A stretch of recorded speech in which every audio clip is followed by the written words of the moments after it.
Well, as long as I got battery life for. How's everybody today? I'll just wait a minute or two. I know my live streams are not as fancy as some people's live streams are, but I just do streams on my phone for shits and giggles. Nice. Yeah, I've been uploading too much now these days because I've been busy. How's everybody's day? Yeah, I was going to talk about some wrestling stuff. I've been going over the whole Rick Rude. I mean, you guys know who Rick Rude was? He was the guy that had the Rude Awakening, from WWF. His matches with Kurt Hennig and one of the most liked or disliked bad guys in wrestling. And his rivalry, I think he had a rivalry with Piper as well. Of course, a lot of guys they talk about Rick Rude being a little too stiff in the ring. He kind of, if you pissed him off, he might get stiff with you in the ring. And a lot of guys were afraid to fight Rick Rude in the ring because he really was a legit tough SOB. You know what I mean?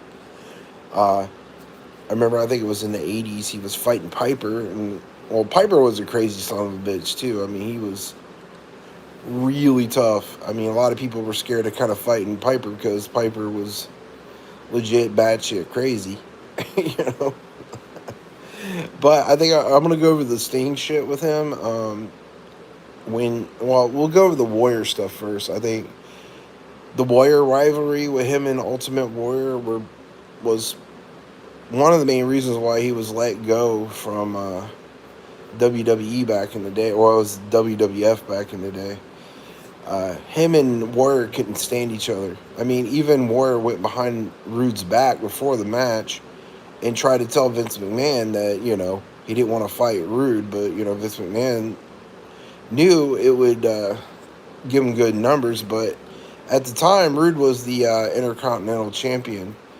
And the only way he can get a fight with Hogan was if he got the Intercontinental Championship. So, well, a couple weeks later, I guess, he got his match with Rude, and him and Rude didn't like each other, and the Warrior got pissed off at Rude, so when the match went on, and Rude and Bobby the Brain Heenan, where are you from? I'm from the planet Bergzatron. That's where I'm from, Bara.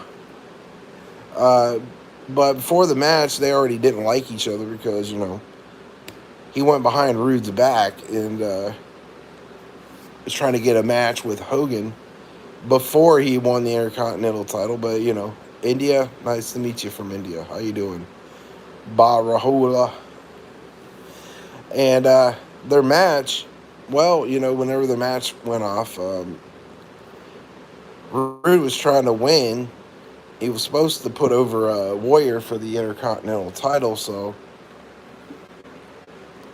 it wasn't going Rude's way because the Warrior was getting stiff with him. I don't know if you know what being getting stiff with means in wrestling. That means he was like legit fighting him. It was like a legit fight.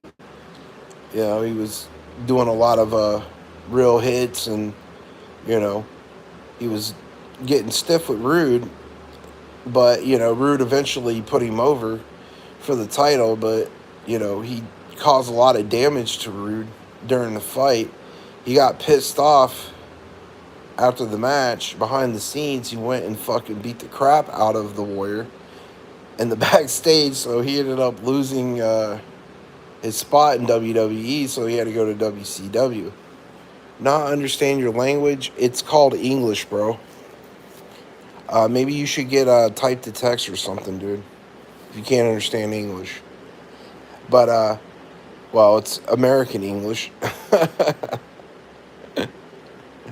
But then when he went over to WCW, he had a couple good matches with Flair. He won the world title from Flair, and then he lost the world title, and he had to put over somebody else, I guess. I think it was Sting for the world title. I can't remember, but I know it was a match they had in Tokyo, at the time. It was back in the '90s sometime. I can't really remember what time it was, but you know, Ric Flair and Sting got the match done. Tell me more. Okay. Um, well, Sting was kind of scared of fighting Rude because he knew Rude was really a tough son of a bitch, and sometimes he fought stiff, and they didn't like each other. But you know, the match proceeded, and well, one thing led to another, and you know, Rude was on the outside of the ring, and I guess if you didn't see the ring back in them days, the ring had like a little gap that kind of came over, and Sting jumped over the top rope. He wasn't supposed to do that, and he dived off the top rope for a high risk maneuver, and it fucked up Rude's neck and his back, and he had to get surgery on his neck and back. And at that time, I think it was Lloyd's of London was like insuring all these like big wrestlers in WCW at the time, and a lot of them were getting lawsuits from their injuries, like Hawk and a few other wrestlers at the time were suing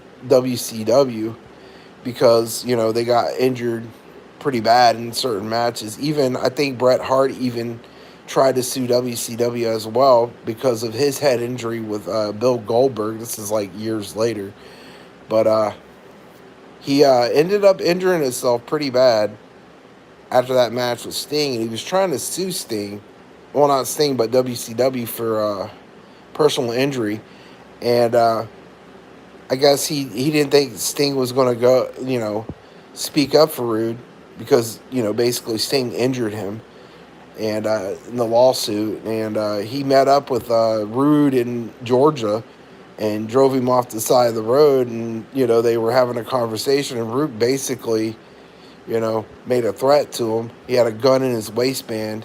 You know what I mean?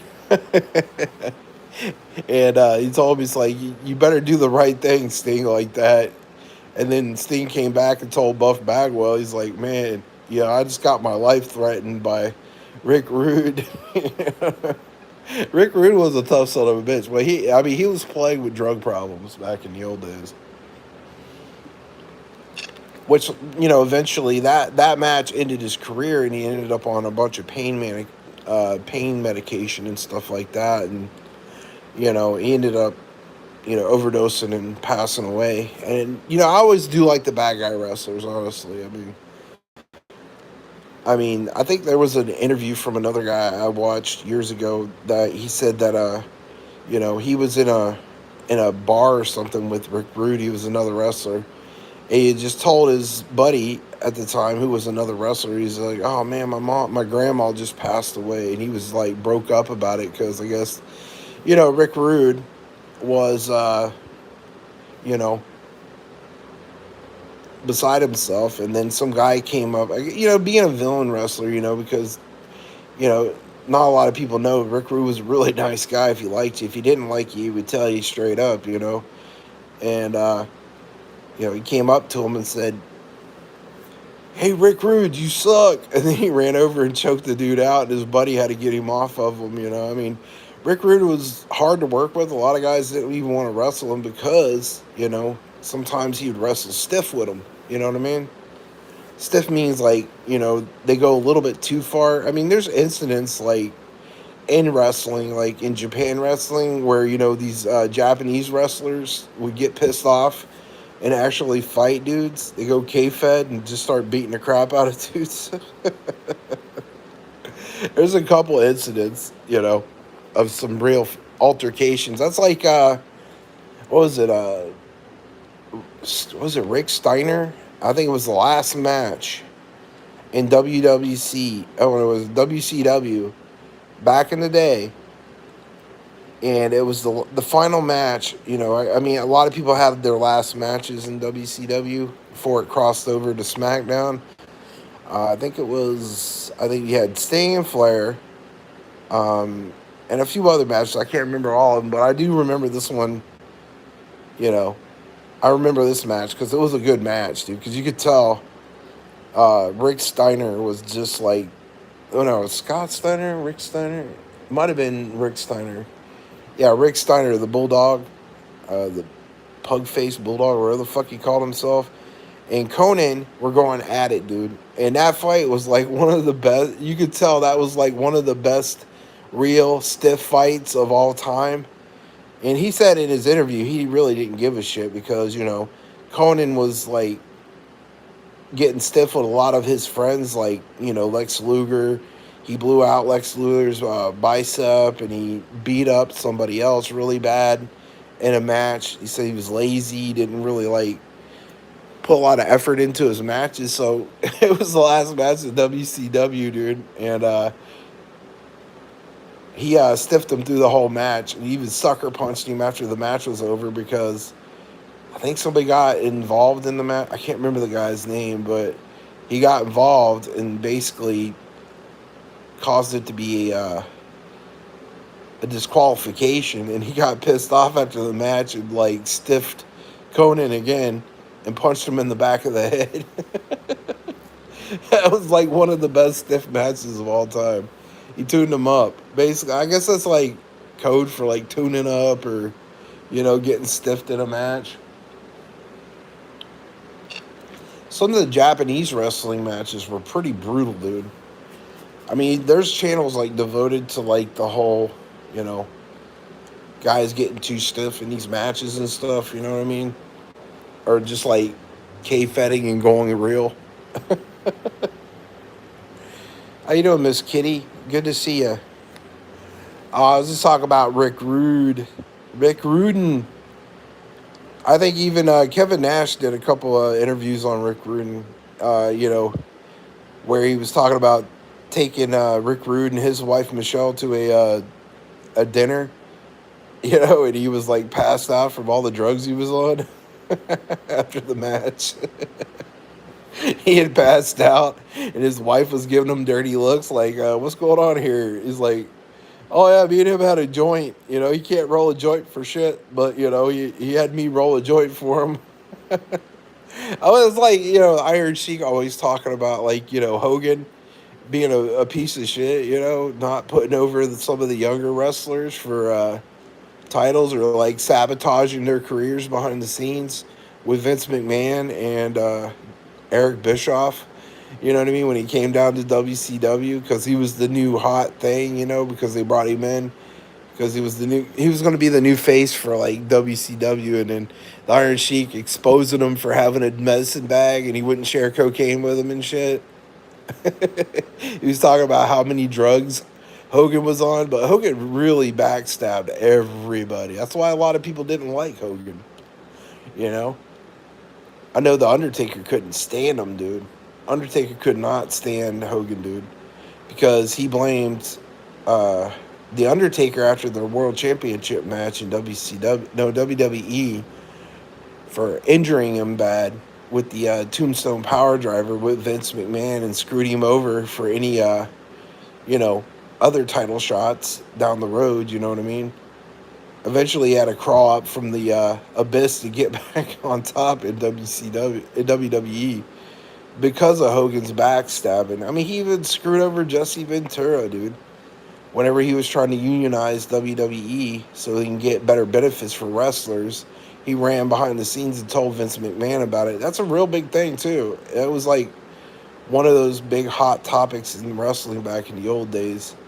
And nobody really liked Hogan. I don't even think... how you doing, Chihuahua Mama? What was it? Steiner Brothers. It was Scott Steiner and Rick Steiner. I think Scott Steiner, he stabbed, Scott Steiner in the back for years because once he became a solo wrestler, he wasn't getting any shots because Hogan was stabbing him in the back to get put over for titles when he was in the NWO back in the day. And then when, the NWO fizzled apart, it became the Wolfpack. He was still stabbing Scott Steiner in the back because he was supposed to be put over for, being the face of wrestling with Big Papa Pump. I mean, eventually he did get a world title shot, but Hogan screwed him over for a couple years in his solo career from his brother. And they never liked each other. I mean, you could go to Scott Steiner's, interviews and shit, and he'll tell you straight up Couldn't stand him, dude. I think he even tried to set him up too with his second wife, not Linda, but the other his second wife he had at the time, trying to say that Scott Steiner attacked his wife at an airport and shit. It never happened. You know. Doing okay, thank you. How are you? I'm good, Chihuahua Mama. I'm really good. I don't know. I kind of slept a little late. I got home early, so I thought I'd just do a quick live stream for you guys, talk about some wrestling shit and some other stuff. I'd be doing good, Miss Kitty. Happy Halloween. She was in the Hello Kitty store. I think she about went broke buying all the Hello Kitty stuff. And then she took us to the Halloween store. That was a good stream, Miss Kitty. I enjoyed it immensely. The Mr. Hanky, the Christmas poop costume. That was funny as hell, dude. I didn't even know they had a Mr. Hanky, the Christmas poop costume. I mean, that just shows you how much out of the loop I am when it comes to like Halloween costumes and stuff. I don't think I've been to a Halloween party since I was like 20. You know. I mean, I do the whole Halloween thing. Yeah, I don't put out pumpkins and stuff, but I do give out candy and stuff. I usually leave like a bucket of candy outside, with a sign to take 1 or 2 pieces. I don't really get too many trick-or-treaters out where I live. It's like out in the boonies.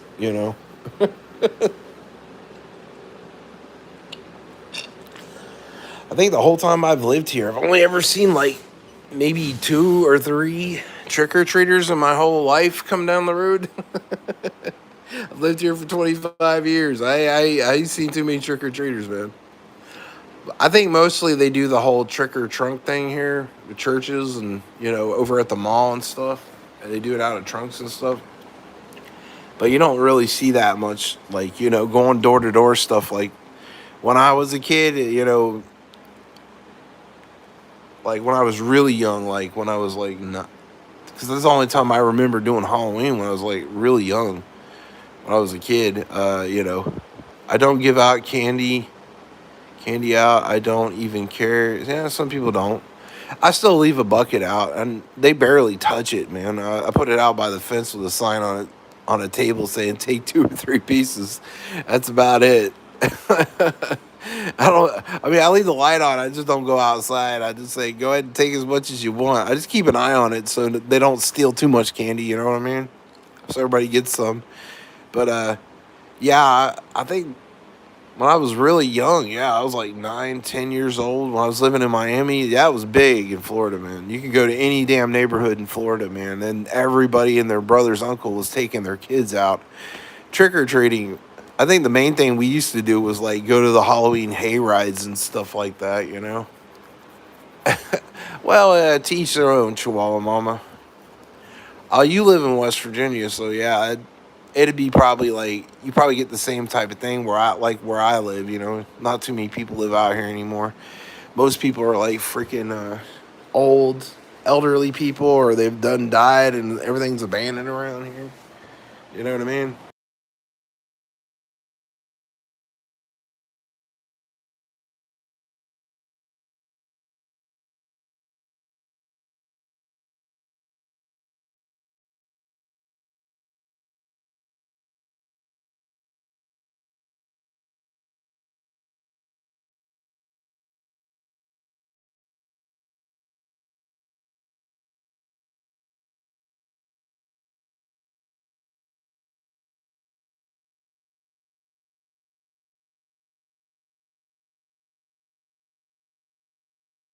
Yeah, I gotta go out and get me some chestnuts later. There's a couple chestnut trees up on the hill that are screaming my name right now. Right now is when they start falling, and that's when all the deers and stuff are coming around and stuff. We've had a lot of bear activity, unfortunately, here lately. My neighbors have been telling me they've been seeing a bear, big ass bear around, so I've been kind of cautious, not wanting to go in the woods too much around here.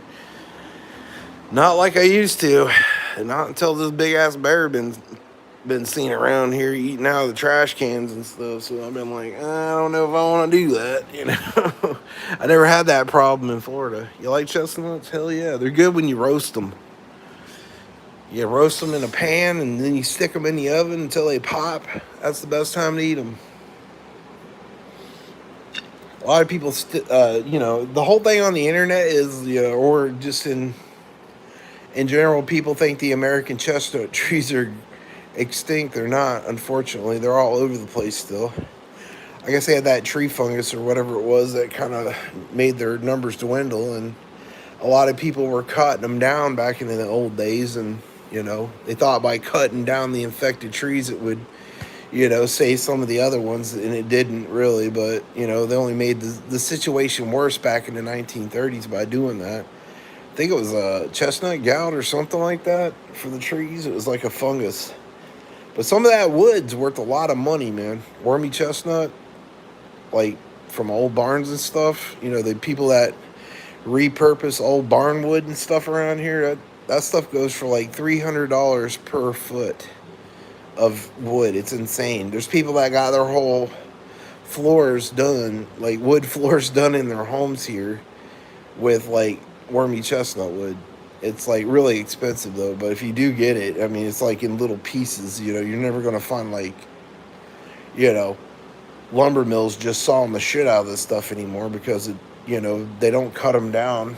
But they're not extinct. A lot of people think they're extinct though, but a buddy of mine who works on like bird houses, or he does cabinetry. He's been saving a bunch of it up over the years so he could build stuff with it. He's selling like furniture and stuff like that for like, I don't know, 10 to 12 grand for a piece of furniture, or just a table or a bed made out of that stuff when they repurpose that stuff out of old barns. Oh yeah, they chomp at the bit though when they're tearing down these old tobacco barns and stuff. Either made out of locust or they're made out of wormy chestnut, dude. They chomp at the bit to get that shit. A lot of people use that to make those sliding barn door things in their living rooms and shit because the wood's so rare and it's expensive as hell. A lot of people don't know that. That's neat. I would love to see that. Yeah, I got a wormy chestnut gun cabinet. Chihuahua mama. My uncle found a bunch of it in an old barn. I think it was in Logan County when he was working doing construction work back in the old days, and he got a bunch of it and just stored it in his work shed for years and just never did nothing with it. Made a bunch of gun cabinets out of it. I didn't even know what it was. He was like, that's wormy chestnut. That's really good stuff. It's rare. I was like, okay. It's not a bad gun cabinet. It's all I got, really. I just stick like my survival gear stuff in there, like my knives, and I got harnesses and stuff like that, camping gear. I just stuff it all in that stupid cabinet. You know what I mean? But it's a nice old cabinet. I got like maybe 2 or 3 guns in there. That's about it, really. But I stick most of my camping stuff in there. I haven't been camping in a while, man. I need to do that more since the season's kind of dying down with the cool air and stuff. But with this bear running around, I ain't doing shit. Until somebody either relocates the son of a bitch or they do something with him, because he's been running all over my neighborhood lately. Eating out of trash cans. He bent my fence up to get in my yard. If I wake up one day and I go out to get the newspaper and I see that big ass black son of a bitch in my yard, I'm gonna have to probably shoot the son of a bitch. I think he's huge. I already saw him once. He's like 400 pounds, man.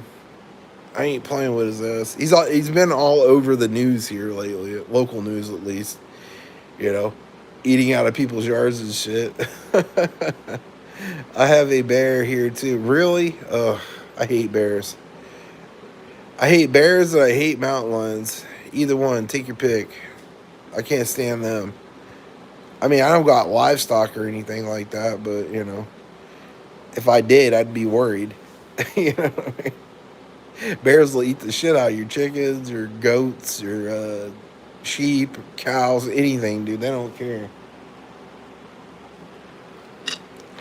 But they're kind of recluse. You really don't see them unless they want you to see them. They're really quiet too.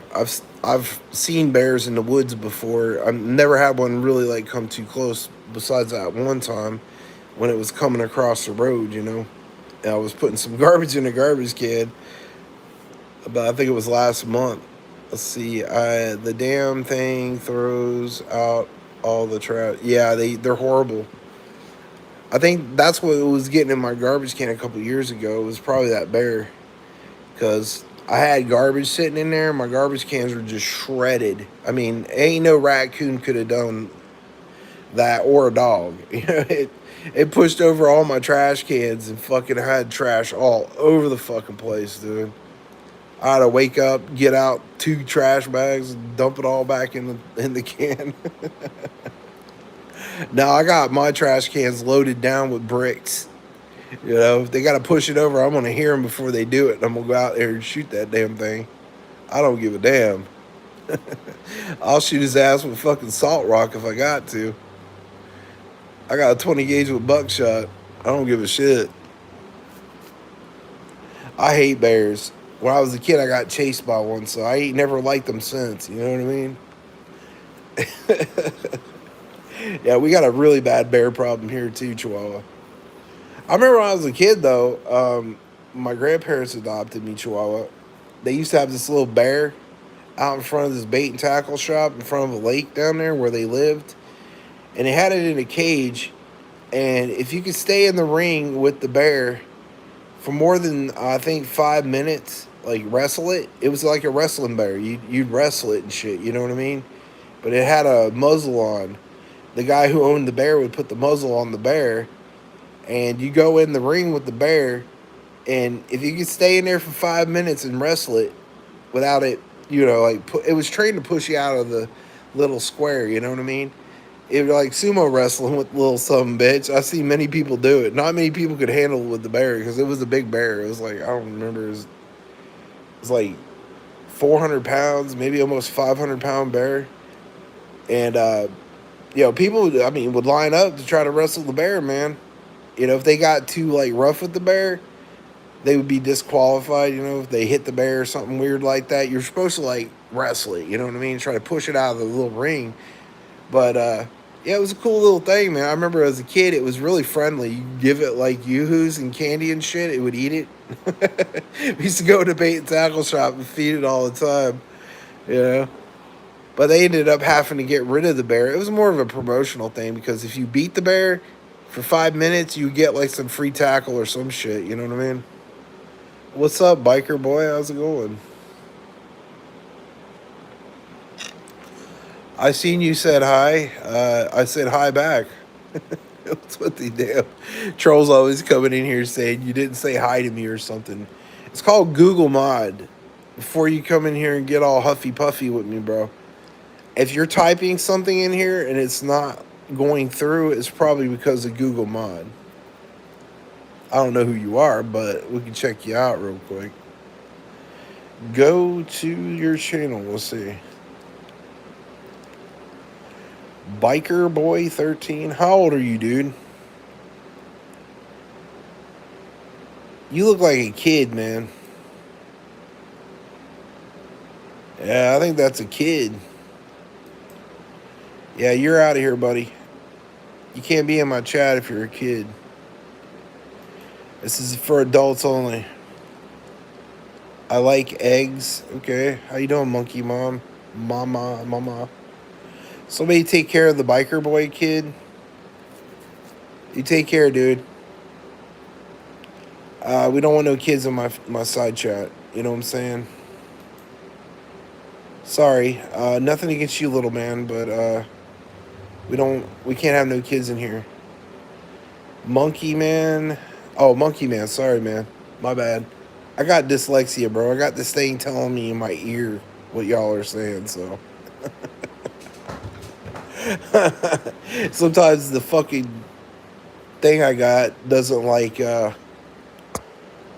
saying names right, dude. Or even reads it right. Let's see. It's not safe on the internet for kids. Okay, no worries. Gotcha, man. It is, no. And I don't want no kids in my chat, dude. That's why I always check channels before, I start letting people come in my chat. You gotta be careful, man, because people can go around and say, "Oh, you're saying horrible stuff around a kid," or you could probably even get a strike. So it's nothing against you, biker boy. You know, I hope you're a good kid, and I hope you have a nice, happy Halloween with your parents and stuff, and you go trick or treating. You know what I mean? I hope everyone has had a nice day. Yeah, I've been good, Troll Mom. Yeah, you do gotta be careful. I don't take any chances, bro. You know what I mean? They come in, you gotta check that stuff, man, because people can say, "Oh, you had a kid in your chat," and blah blah blah blah. Let's see here, Cassie Zieg, Cassie Zieg. Okay, how you doing, Cassie Zieg? Probably the same person. I said hi. Okay, you said hi. How you doing? I don't know why they do this to me. Every time I go live, they got these trolls in here that always say, "Yeah, I said hi." I already told you before you came into the stream. If you're typing something inappropriate, Google Mod will pick you up before you can say it and block your comments. It's not me, it's you. I think I'm just getting trolled, Chihuahua Mama, to be honest. They do it all the time, man. Sorry. It's this freaking pollen and stuff. I got bad allergies. I've been working outside all day. My eyes water.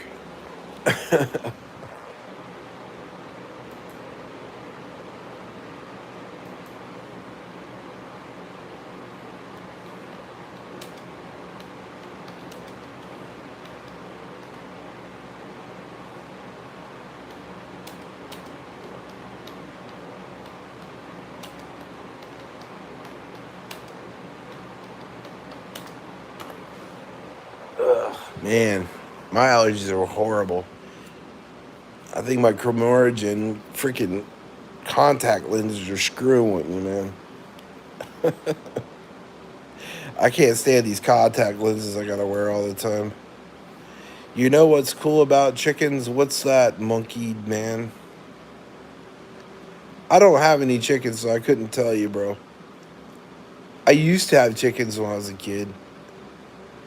They lay eggs, yeah. Eggs is good eating, man. And the way as expensive eggs were here recently, yeah, it's definitely they're good for that.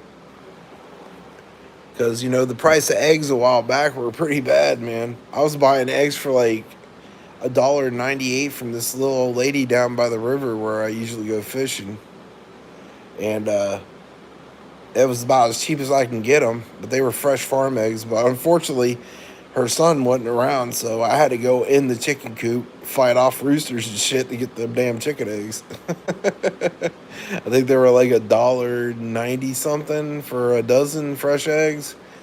But compared to what they were costing at the damn store at the time, they were like what, $5.90 something. You can only get like 2 dozen per person at one time, man. They were expensive as hell. Man, my eyeballs are fucking killing me, bro. I need to put some eye drops in my freaking contact lenses, man. That's a damn deal there. Still high here, really? Yeah. Well, I mean, it was from a local chicken farmer. They had like this like big chicken coop with a bunch of chickens with a big ass fucking net over the top of it. But you had to go in and get your own eggs if you could find them. I can't stand chickens. They smell like shit, bro. They stink like hell. I hated doing it, but that was only a part of the deal because she didn't have any on hand. Her son was the one that got them every morning. How you doing, Debbie? Good to see you. I got a whole bunch of them in my refrigerator right now because a friend of mine, has got them, and they give them to me all the time. But you gotta check them. If you guys are getting farm eggs from people, make sure you check them. Get like a bowl of water, and if they float, they're no good. If they sink, they're good. Not many people know that. If you're buying farm eggs, make sure you guys check that shit before you eat them because you can get sick if you don't. That's a pro tip from your old pal Hondo when you go to egg farm. We used to do that a lot when I was a kid. I remember my grandma pulling out a big pan and dropping eggs in them. If they sank, they were good, and if they floated, they were no good. What is it? The gases make that? Yeah, because if they're bad, they'll float because they're all the gases inside of them. If they're rotten, they'll float. Yeah, you gotta check them before you eat them, guys. You don't want to get sick because if you get sick on a rotten egg, boy, you'll be puking and other things will happen to you. You'll turn green and turn into a frog, and you're going to need a princess to kiss you to turn you back into the princess after you eat one of them things, man. Woo. One bad egg will ruin you on a whole dozen. You'll never want to eat eggs again, dude. That's the thing, though. Geese eggs too. My grandpa used to raise geese. Geese and chicken, geese and ducks. My grandma used to love duck eggs and geese eggs for bacon. My grandma was a big baker. She baked, cornbread. She baked scratch cakes, biscuits, all that shit, dude. The good stuff. How you doing, Carrie? Hope your day's been good. I grew up on a farm, when I was a kid. My grandparents didn't even have running water. They had to go out the well and pump water out of the well, bro. It had a spring box up on the hill, but it had like a water line running down the road from the spring box, and you had to go out and hand crank all the water. But the water was good though, man. You could drink that shit straight out of the tap, dude. That's better than any bottled water you ever drank. But I guess when they were fracking down here in the mid '90s, capped off all the wells, and they forced everybody out in the boonies here to get fucking public water and stuff. And then I don't even think it's even fit for human consumption still to this day. You know?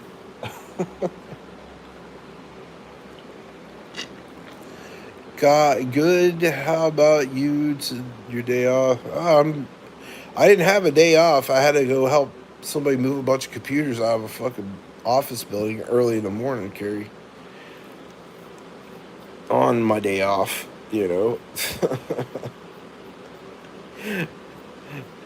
Man, these Chromoragen freaking fucking Chromoragen freaking contact lenses screw my eyeballs up, dude. That's wild. To force people off their wells shouldn't be legal. They had no choice, dude.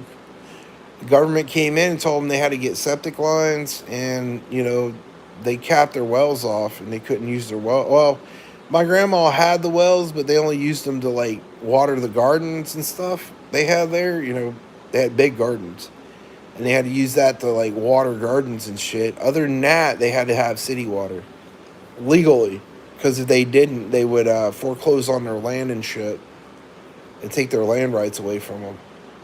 I mean, you can't even own your own freaking mineral rights here. The government owns your mineral rights here. Yeah, the government is wrong for that. Well, it is what it is, dude. They can tell you whatever the fuck they want, dude, and force you into doing stuff you don't want to do. I mean, we had a well in Florida when I was a kid, but you couldn't really drink the water there in Florida. It was gross. It was like sulfur water.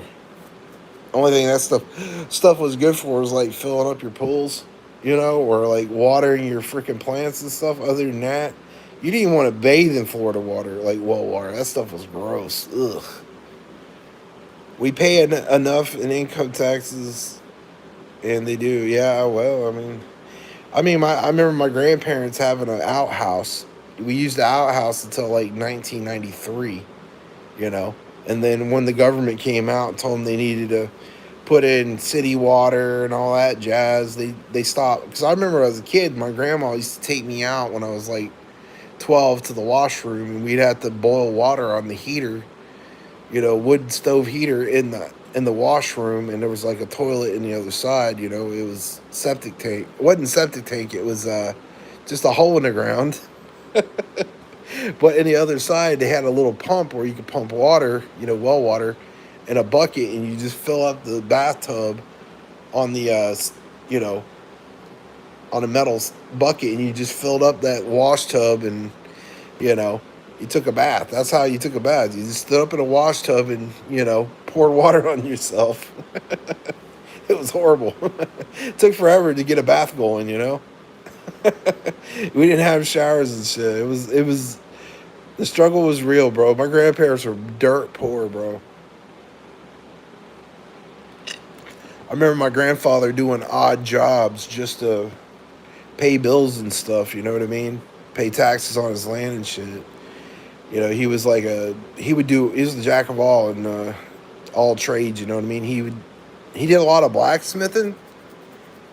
He shot horses. He did a lot of he built like guns and stuff for people he used to work with in the mines.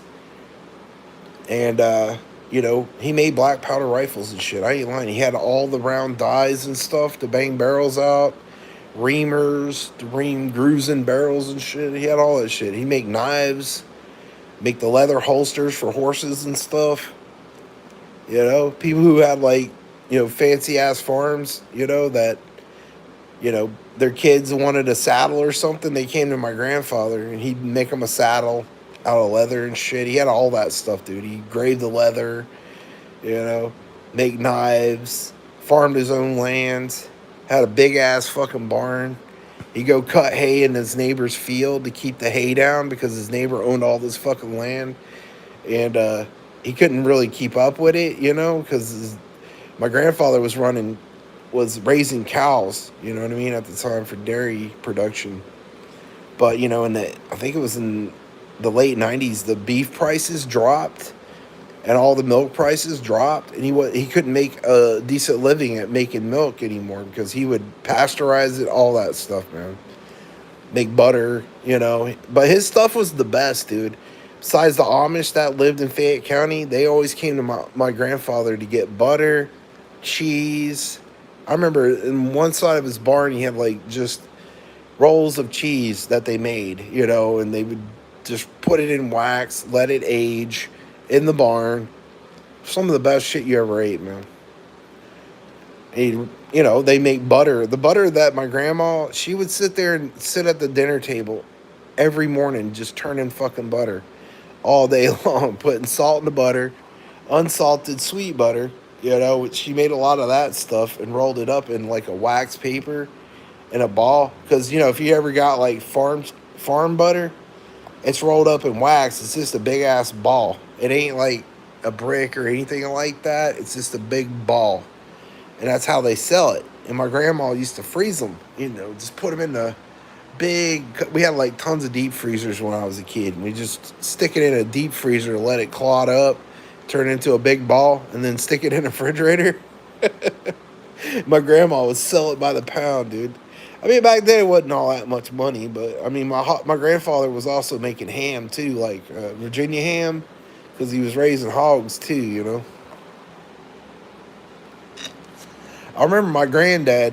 We wanted to save money on, going down and getting feed pellets. My grandpa used to make his own feed pellets. He'd take alfalfa from the field, and cut it all down with an old John Deere harvester. And cut it all down.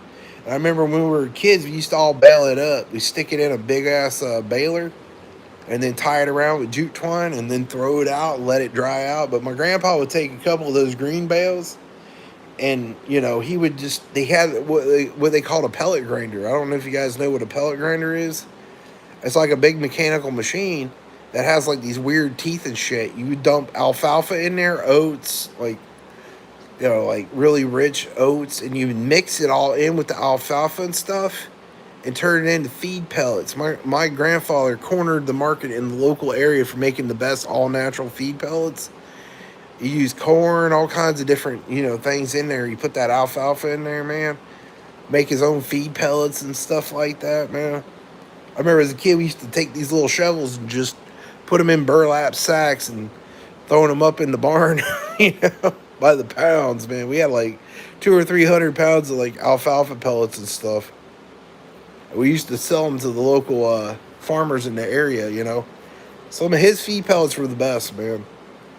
And all the beef that he had on his property, his bulls, prize bulls, they're all free range, man. They were the best eating Best eating beef we ever had. Because my grandpa, he was one of those type of people. He's like, well, if you don't work, you don't eat. You know, if you wanted to get something, you had to go out and hunt it. Or if you didn't hunt it, we raised it and, basically harvested it, But, our animals were treated really good. I was a little kid, but I remember going out and feeding them and stuff like that.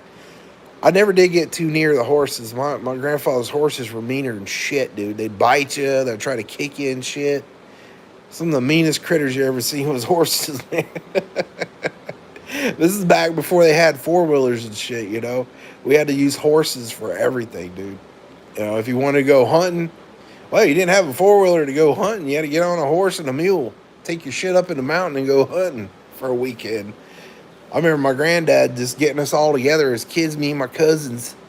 We all had a horse, you know what I mean? But we had to put all the, hunting stuff and the tents and everything on the back of the pack mules. And they had like little side saddles and stuff on the mules to hold the food and stuff to go hunting for the week, And we'd load all the horses up in the back of his trailer. He'd get his old Dodge Durango and, pull it up behind there, hitch it up. We'd go down to like his hunting camp in Greenbrier. We'd go hunting for like a whole weekend.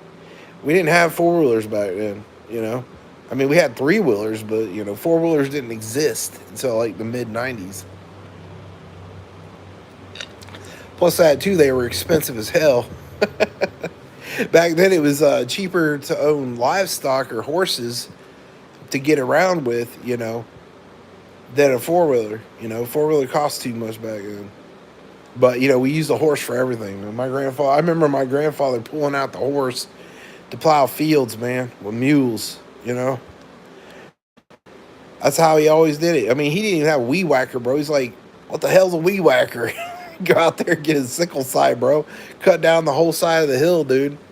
And we were behind him with the, with the wooden fucking pitchfork, throwing all the hay and belling up all the hay, dude. He didn't fuck around, dude. He was old school. I remember my grandfather, just no shirt on, towel wrapped around his fucking neck, wiping sweat off of his head in the middle of summer, just fucking plowing down whole fields of hay, dude, in like 3 days just to get it down. And we were all harvesting all that alfalfa and shit, you know what I mean? I'll tell you what, my grandfather was a man's man, dude. He worked lumber, coal mining, and odd jobs for years and years and years. I guess until he got too old to do it, he couldn't do it anymore. Because his eyesight was like mine, pretty bad, But I'll tell you what, he was an old school motherfucker. You don't see motherfuckers like that anymore, dude. You know what I mean? I think we had one TV for the whole entire holler where I grew up in, dude. Every kid from the neighborhood would come and like to my grandfather's house to watch TV because nobody else had a TV. You know what I mean? That lived in that holler. All the neighborhood kids would come there every Saturday morning to watch Saturday morning cartoons. That's if we can get a good signal because of the mountains, to get like local channels and shit. We had to go out and like wind this fucking big ass antenna or have a kid outside twisting the antenna around and say, hey, we got a good signal. We got a good signal, And, the TVs were like huge. We didn't have computers, none of that shit, dude.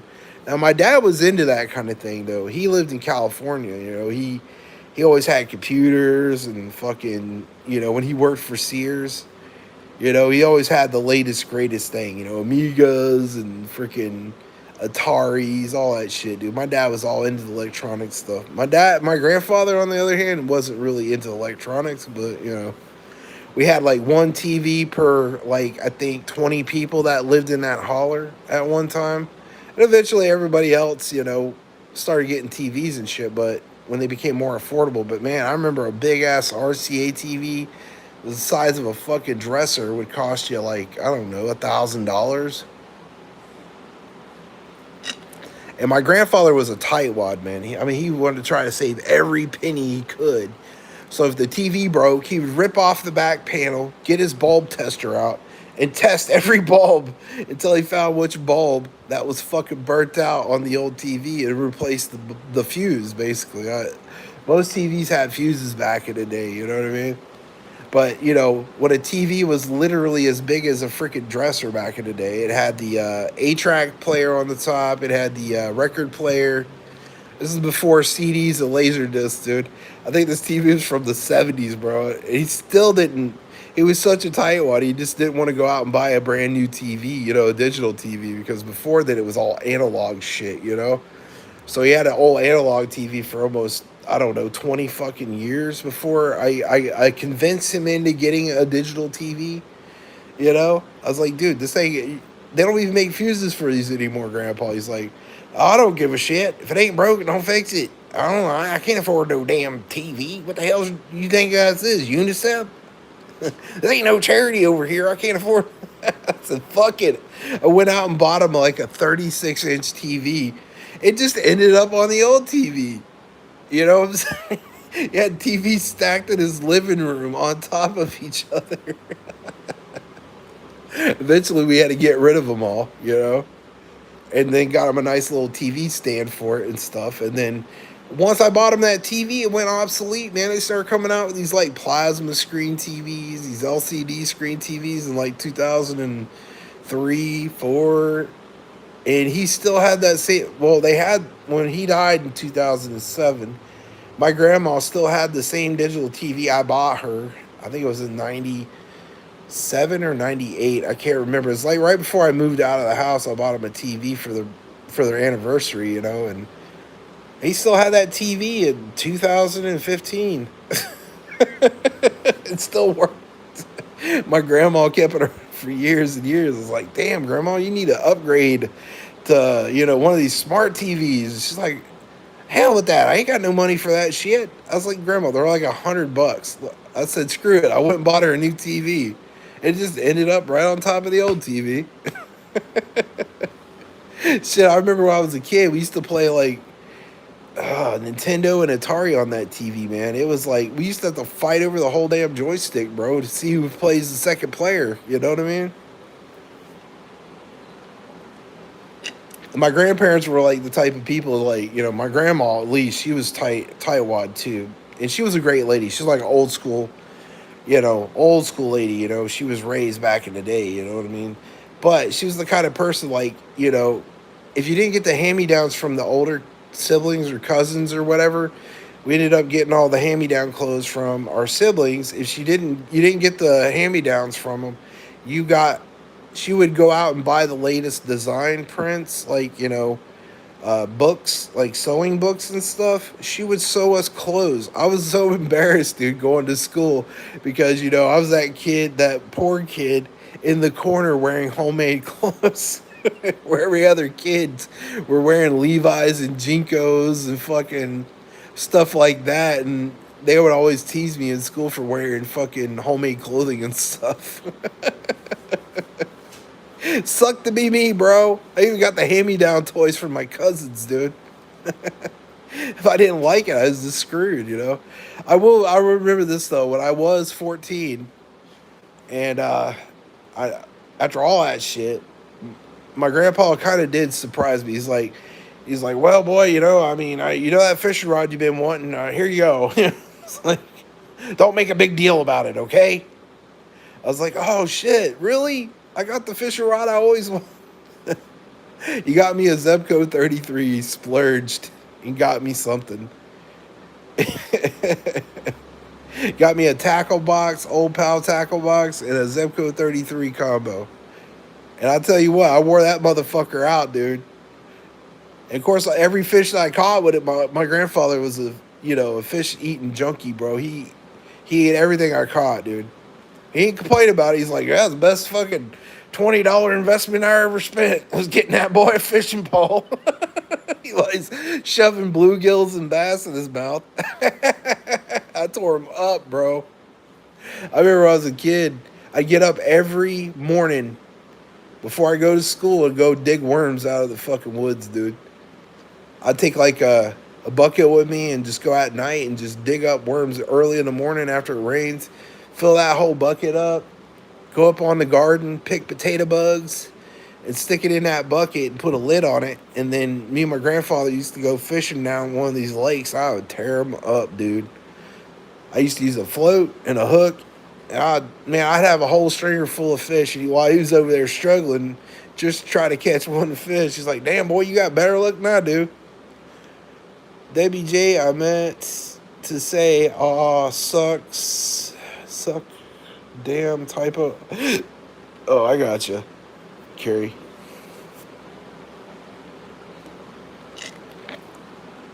Yeah, I had a lot of good times with my grandfather.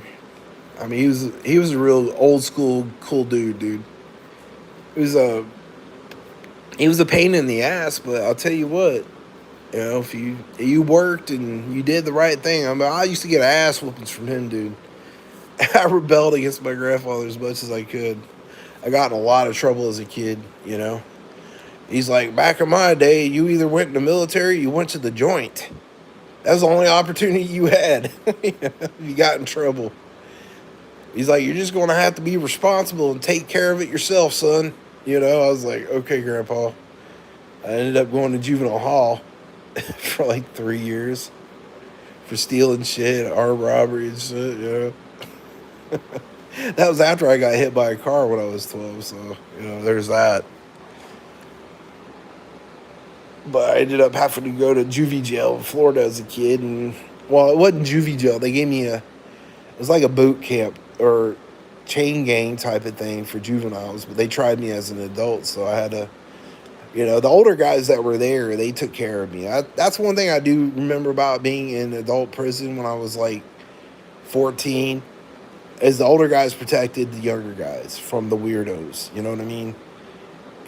I knew a guy named Sam that was in there. He was a real cool dude. He was the head of the jail, or prison or whatever you called it. He was like, hey, we don't let nobody fuck with you in here. You're young. We're gonna have to learn how to be in here and do your jobs. Don't fuck up anything. That way you don't get put in a hole. After I got out of there, I went into Eckerd. Well, it's called Eckerd Boot Camp. I was in there for 3 years, and I went back into the joint in Longpoke for beating somebody up really bad once. And then I spent another 2 years there until I was like 17, and I got released.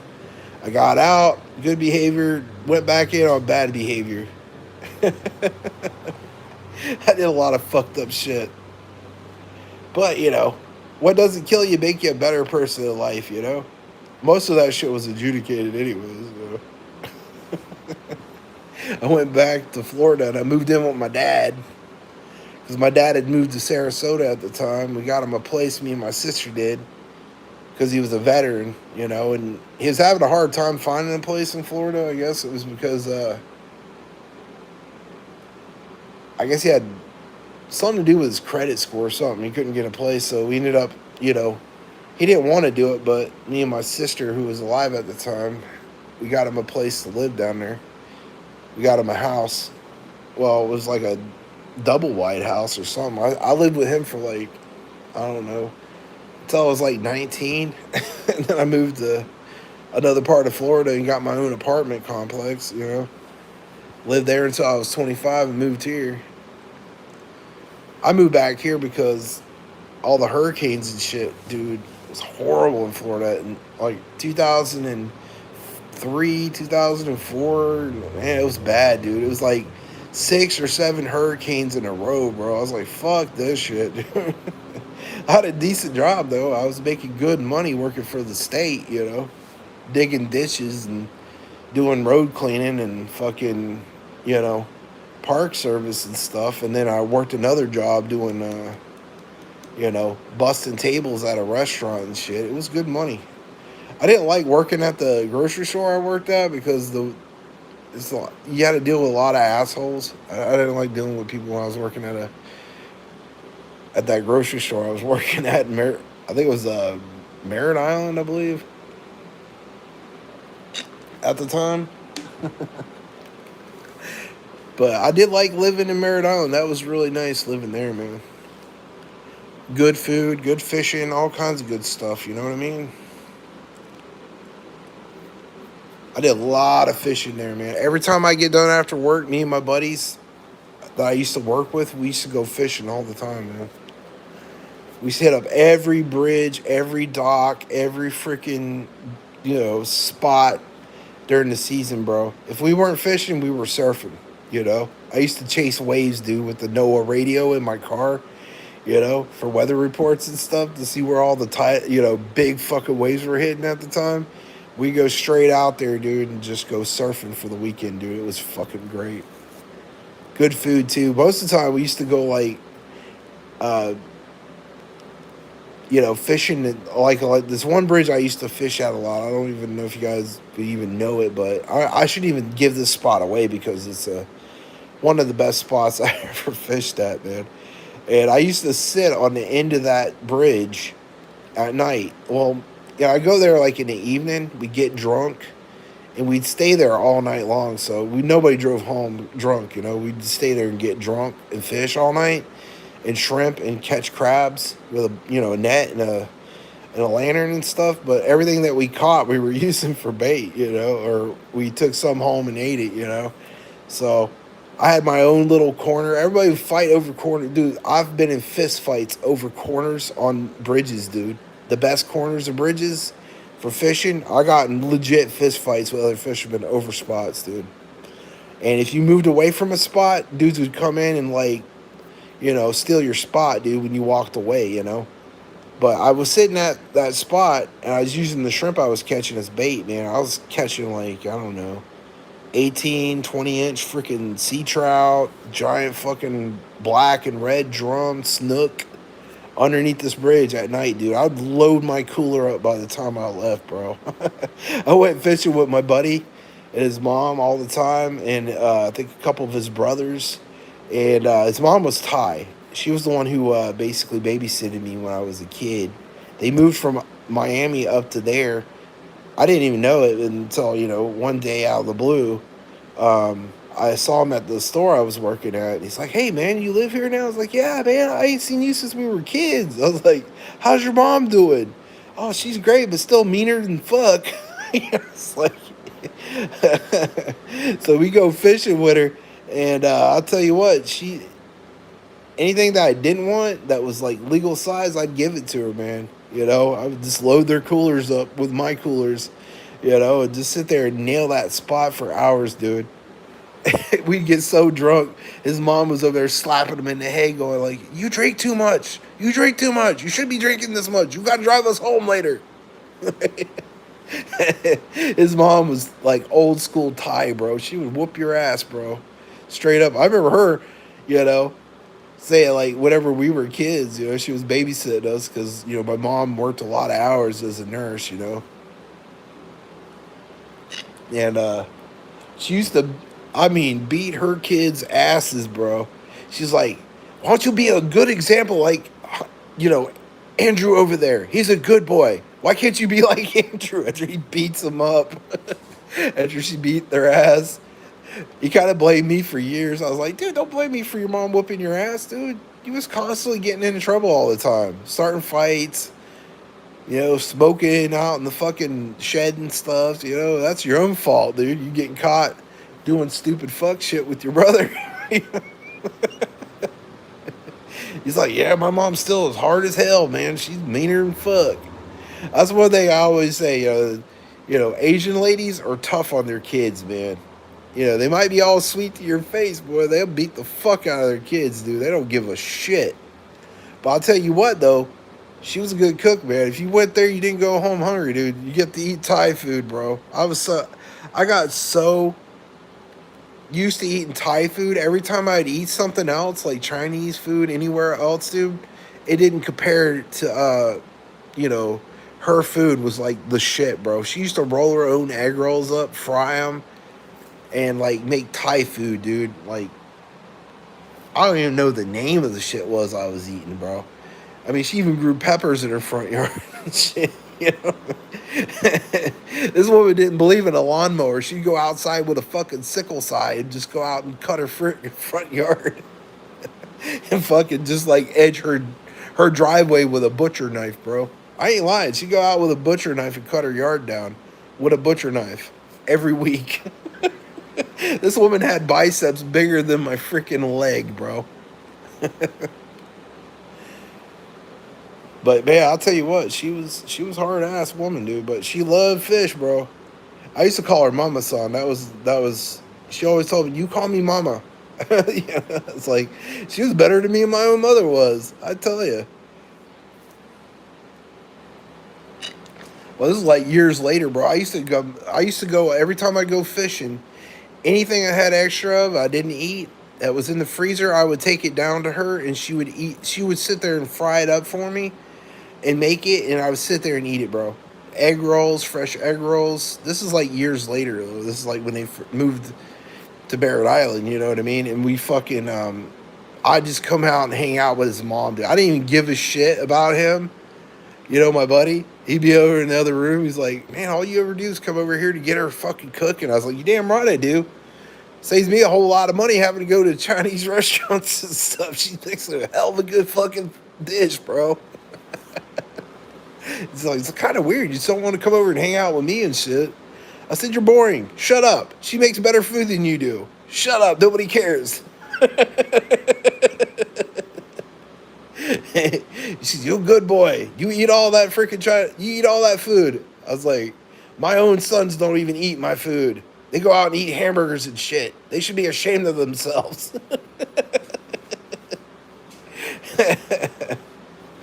I love that Thai cooking, bro. I ain't gonna lie. She was a really nice lady, bro. I used to go and mow her yard and shit when I lived in Florida, bro.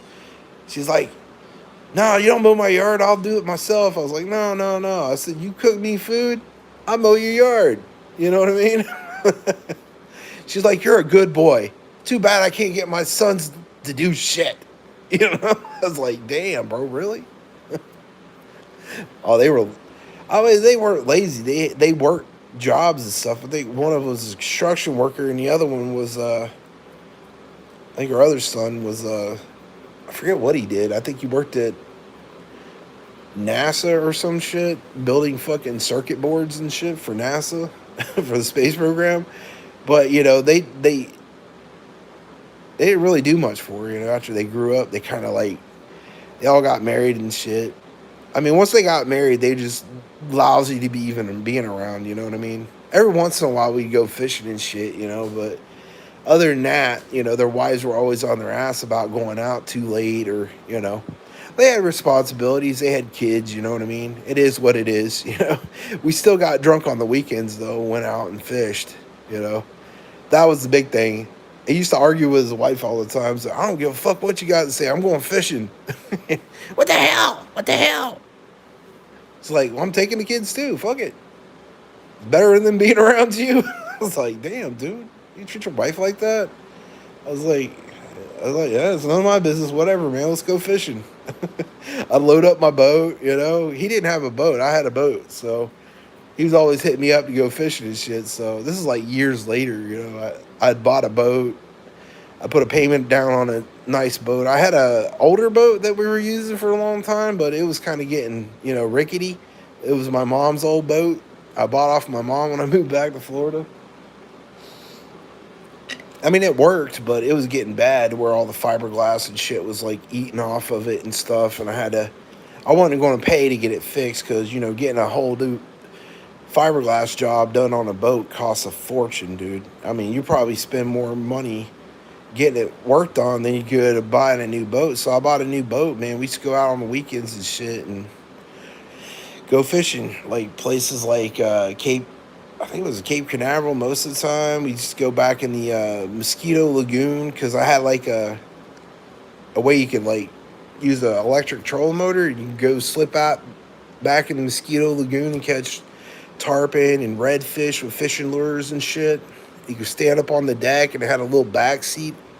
I think it was a 17-foot Carolina skiff with a 50 horsepower, and I converted it into, you know, like being a flat bottom boat. You could just stand up on the back and you could just pull with it, you know what I mean? And I'd have somebody pulling while somebody fished, you know what I mean? They were fishing off the side. And we'd take turns pulling and fishing, you know what I mean? And man, we'd load up a whole ass cooler, dude. We used to have like huge fish fries, dude. Flounder, you know. We'd eat like snook, redfish, anything that was legal size. Trout, anything we caught that day that was legal size, we kept. and we'd like grill it out the next day, you know, as fresh as we can get it.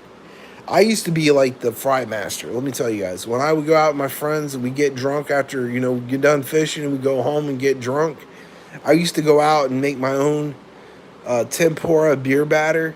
And, you know, all I did was I get like buttermilk and I would dip the fish in buttermilk, stick it in a mixture of cornmeal and like paprika and like cumin and stuff like that in the mix, salt and pepper and garlic. Man, I just dump that in there and double dip that shit and stick it in a big ass outdoor fryer, dude, and just cook like pounds and pounds of fish up, dude, and make corn and, you know, corn on the cob. uh we used to boil like big ass pots of like blue crabs and all kinds of stuff with Old Bay seasoning. And we just spread it out on a big ass table. His kids, his family's friends come over and we'd all eat all this fried fish shit, dude. I make homemade coleslaw and we just pig the fuck out, dude. My fish fries were legendary at my freaking apartment complex. My neighbors couldn't stand the partying though. I always got like noise violation calls called on me for too loud of music or people having a good time. Damn fucking condo association Karens, you can't stand them sons of bitches. You know what I mean? I pay all that money in condo fees living in Merritt Island, and them motherfuckers always screwing with me. You know what I mean?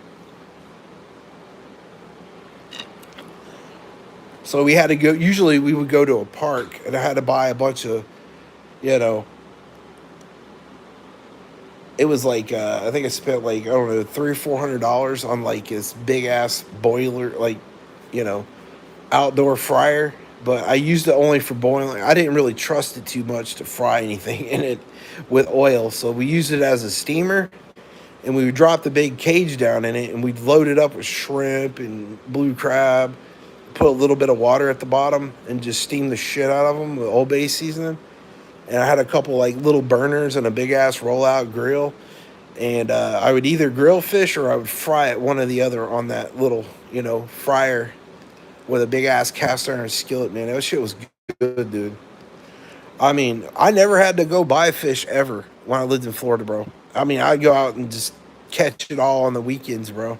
I used to do a lot of beach fishing. I don't know if you guys have ever done any beach fishing.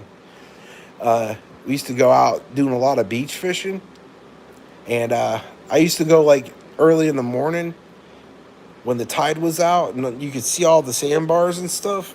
And I used to go out there with a clam rake and catch my own clams and stuff, and then freeze them the next day, and then go out on the beach and catch sand fleas and shit, and make like I think like beach rigs and like 12-foot long like ugly stick fishing rods and like 4,000 series reels, and put like pole holders in the beach and set up a tent or like one of those like outdoor awning things, you know, where you could like sit under them so you don't get roasted by the sun in a cooler. And I had my boom box out there. Me and my buddies were beach fishing all night long, catching pompano early in the morning, catching whiting. Man, we filled up that whole entire cooler with whiting, pompano, and other various different type of fish, you know. But the whiting's good. If we catch a lot of whiting early in the morning, I mean, we load that bitch up, dude. We couldn't even carry the cooler out. It was so heavy by the time we left there, you know, on the weekend, you know. But beach fishing's fun. Everything, I always caught my own bait. I never really went to a bait store, per se. Now, there was, like, certain types of unique fishing you could do in Florida, like sheephead fishing in the winter. And in the winter, we used to set these, like, crab traps. I don't know if, like, filler crab traps. But what you do is you take a bucket, like a little sand bucket, and you dig a hole around rocks where you see them crawling and shit all the time, and you put a little piece of shrimp at the bottom of the bucket, and then kind of like give it some like ledges around the bucket in the sand when you bury it in the sand. What that does is it makes to where a little crab can't crawl out of the bucket, you know, when they're trying to crawl out. By the time you go back to the bucket, it'd be full of these little filler crabs, man.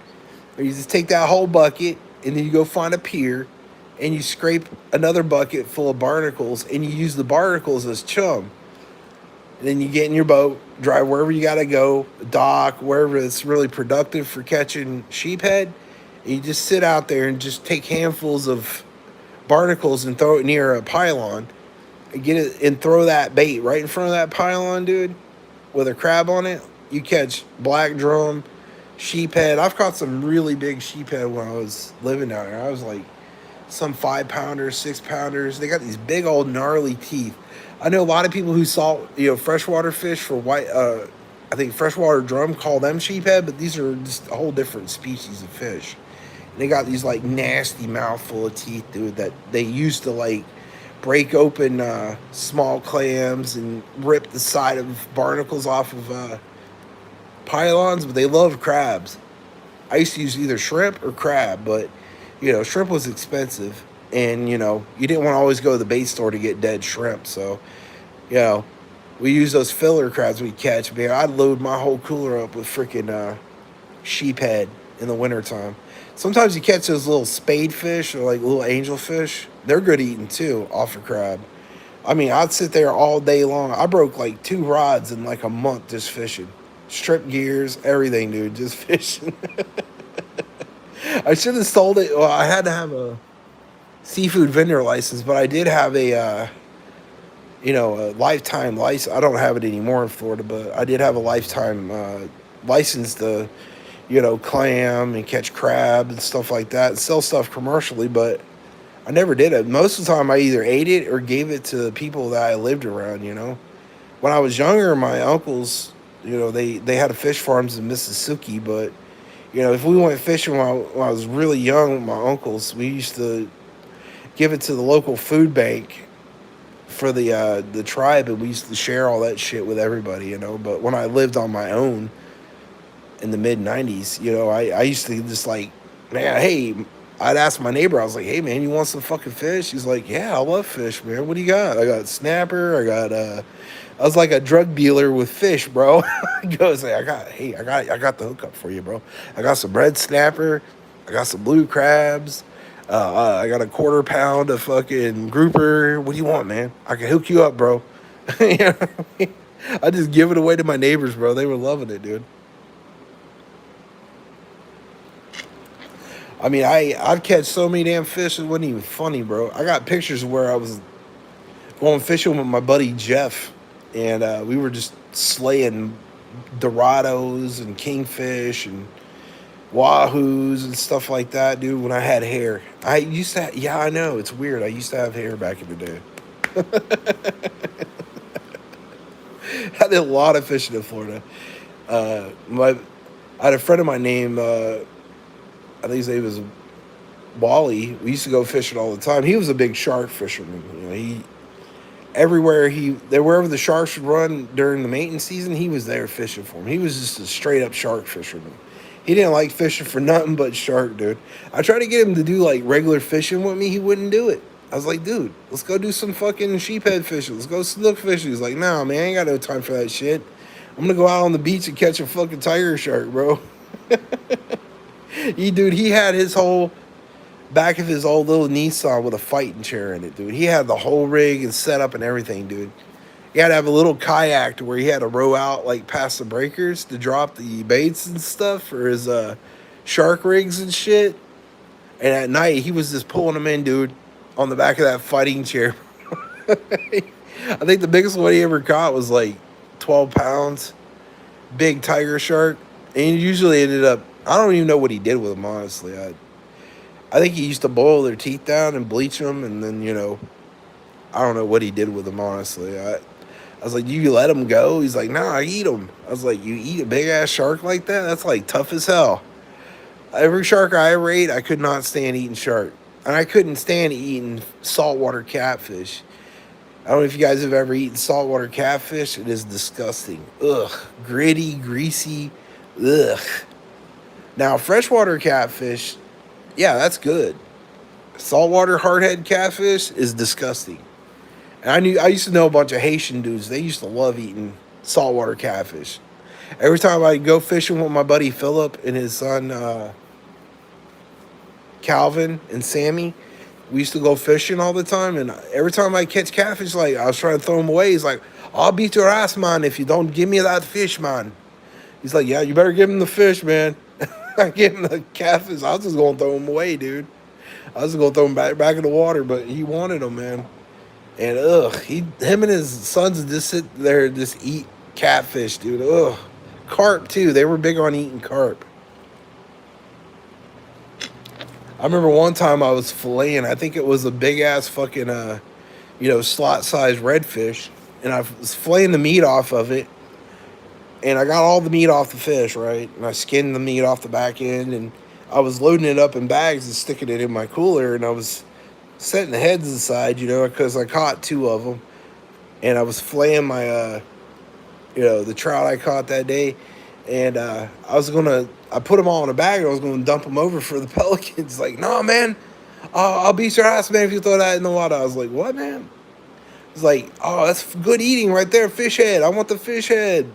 So I gave him to him. He's like, yeah, man, he loves fish heads, dude. That's like where he comes from, dude. You throw that stuff away, they'll beat your ass. I was like, no way. Now, 10 minutes later, he had a little freaking propane fucking burner going over there, putting potatoes in this pan. He's like, oh, I love the way the fish eyes pop in my mouth, man. I was like, shit. Oh. They were sucking on fish heads, bro. I couldn't believe that shit, bro. They loved carp, too, dude. I remember going bass fishing with him. His dad had all this, like, carp set up, dude. He was, like, religious carp fisherman, dude.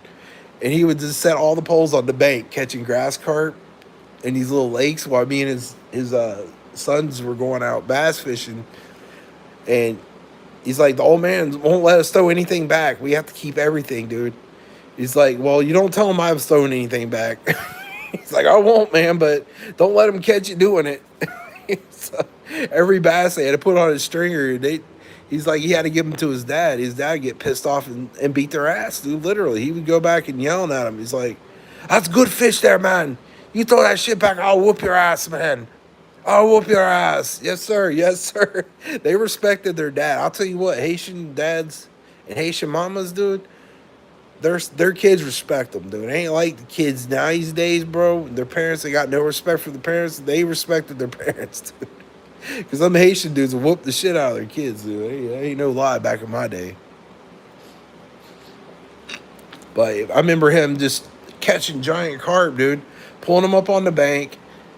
Didn't even bother filleting them. He would just scale them, cut them up in little cubes, stick them in a big ass pot and boil them.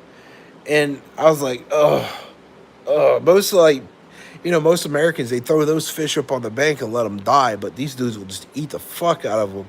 The lips, everything, the head, the freaking eyeballs. I was like, oh, carp. Ugh, it smelled like ass, bro. I couldn't do it.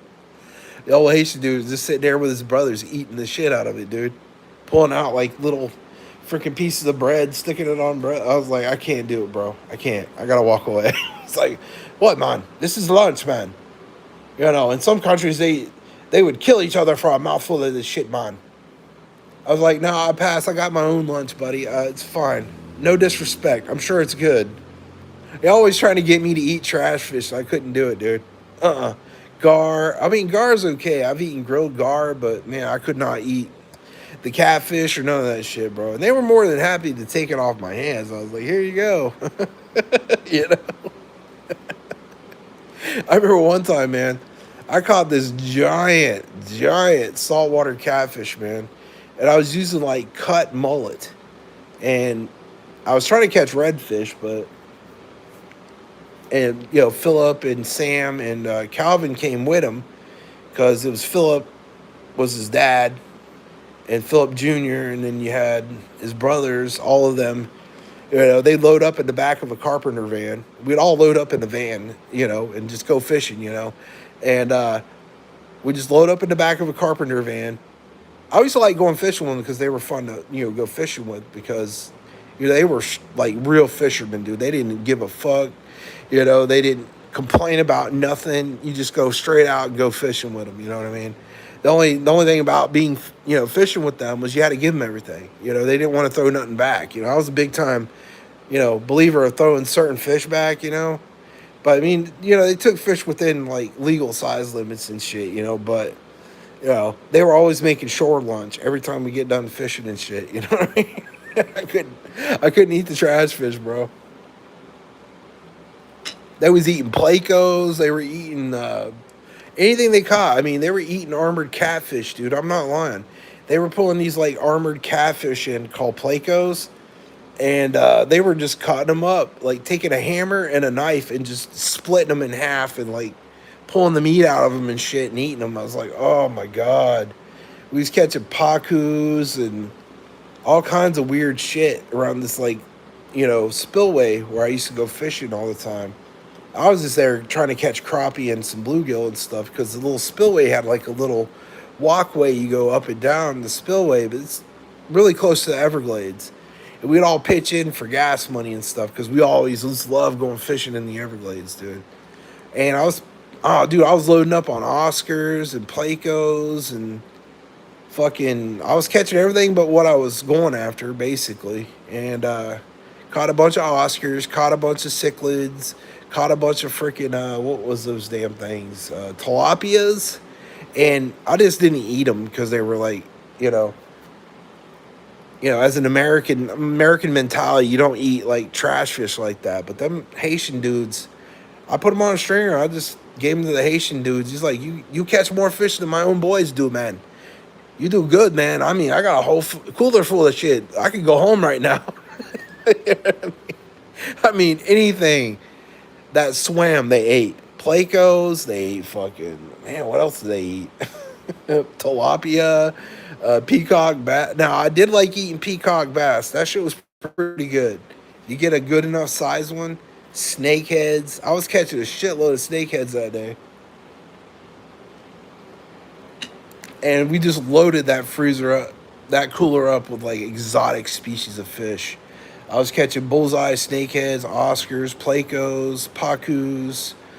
I think I caught one crappie that day, but it was under the slot limit size, and I threw it back. And he kind of got butthurt with me about it, but I was like, dude, any native species of fish, if it's not the size limit, dude, you can't keep it, you know? So he kind of understood, and I threw it back, but man, I had the stringer I was using had like it was like a big metal cage, right? Big round metal cage that folded in and out, and I was just dumping them in there, dude. Just dumping them in there. You couldn't even pull the thing out of the water. It took me and one of his sons to drag it out of the water, dude. Because me and his son were fishing in the same spot, just loading it up full of Pleco, Pacu, tilapia, fucking Oscars, everything that you'd see in a fancy ass, freshwater fish tank. We were putting in this thing, big ass pacus that look like piranhas. We were using like I was using corn to catch those because everything else we weren't catching, we were there to catch like bluegills and stuff. I think his dad might have caught like 3 or 4 bluegill that day, but you were using corn to catch the carp and stuff like that. So I went and got handful of corn from his dad and stuck it in my bait, my thing on my belt that I put worms and stuff in. I just filled it up with corn, dude. I was catching pacu like crazy, big 10, 4 or 5 pound pacus. I don't know if you know what a pacu is. It's like a big ass piranha looking fish with like human like teeth. You know what I mean? I was catching a shit ton of those. They were catching a few carp, but not very many. But man, I'll tell you what, you want to go on a fishing trip of a lifetime, you catch just about anything that swims. Everglades is where you guys want to, not Everglades, but near the water reservoirs and the near Lake Okeechobee, man. They are loaded in there, dude. Loaded. Around the Lake Okeechobee spillway, man. That's like one of my favorite places to fish. You know what I mean? If I had a boat, I would get into that fucking canal system, man, and just hit up every brush pile. Because I used to do that. They had a boat ramp up the way where you can go through a lock and then get in there, man. Some of the biggest bass you ever catch was in that stretch of spillway and all the way up around in the swampy areas. I mean, yeah, you can catch big bass in Okeechobee, but that place gets so fished to death, you rarely catch any fish. Plus that, too, you got to fight all the alligators for anything out there. So a lot of us, we used to take our boats or canoes and shit down in the dock area where they had a boat ramp, and I'd just take my boat out there and just load up on them, dude. Sometimes we didn't take the boat because we went fishing with my buddy Sam's dad, man. We just load up the back of the van and just go fishing. Bring like 2 or 3 poles, man. That's still some good fishing, y'all. I ain't gonna lie. I miss living down there, dude. That's the only reason why I miss living down there. Plus that too, the food, the barbecue joints near and around Okeechobee are some of the best barbecue joints you'll ever eat at in your entire existence. Because they go out and hunt hogs out there in the swamp. And everything's like feral hog, like fucking, pulled pork and stuff like that. Homemade tater fries. I don't know if you guys know anything about Kool-Aid pickles. That's a big thing there. Usually they'll put like a Kool-Aid pickle on your pulled pork plate with like a big fresh fucking bun that they make, and you put all the meat on the bun and put the homemade barbecue sauce on it, man. That shit is good. They had another place up there too that was a fish shack or something like that. It's called, I don't even remember the name of it, dude. It didn't even have a name. It's just a roadside bait and tackle shop that a little old lady in the back was cooking up. Their main thing was crappie. They made fried crappie sandwiches. Oh my God. They were the best eating fried crappie sandwiches you'd ever have. And they had barbecue too there. But they were known for their fried crappie sandwiches, man. They had some of the best fried crappie sandwiches you'd ever eat. And I used to go hit them up every time we go home.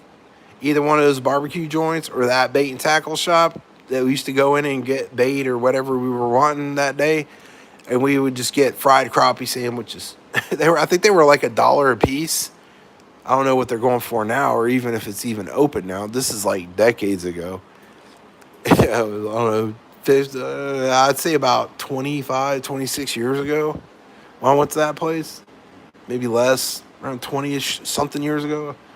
But man, they had some of the best food. If you're ever in Florida and you go out in those little boony, like Dixie Highway roads, or you're going out in the swamp roads, there's like little gas stations and bait shops littered on the side of the freaking roads that have some of the best food that you'll ever eat in your life. It makes all the other coastal restaurants in Florida, seafood restaurants, shit, bro. I mean, they even had gator fritters, stuff like that, swamp food, you know what I mean? Frog's legs, fucking fried frog's legs, everything, dude. That was a big thing in Florida at the time. I know they even had a Maryland chicken too. I don't know if you guys know what Maryland chicken was, but in the mid 90s and early 2000s, they had a restaurant in Florida called Maryland Chicken. It was better than Popeyes, better than KFC. They had the best fucking food on the planet. How many roadside glory holes? I don't know how many did you ever visit, Stitch? Probably more than 10, at least a week. Frequently, I've heard that you've been to a roadside glory hole, Stitch. Is that the real Stitch Malone? What you doing, Mike? How you been doing, bro? How's it going up there in North Kakalaki, bro? You still doing streams with Tara? Tard? Me and her have something in common. We like Tom Selleck. I grew up on Magnum PI. How's it going, bro? I ain't seen you around in a minute. It is a real Stitch Malone. I give you a wrench, bro. How about that? YouTube's been pretty dead since your amigo passed away. Let's see, standard moderator. I'll give you a standard wrench, Stitch. I know who you are. That's legit. Stitch Malone, Redneck Radio, Circus Dude. Hey Mike, you still doing this?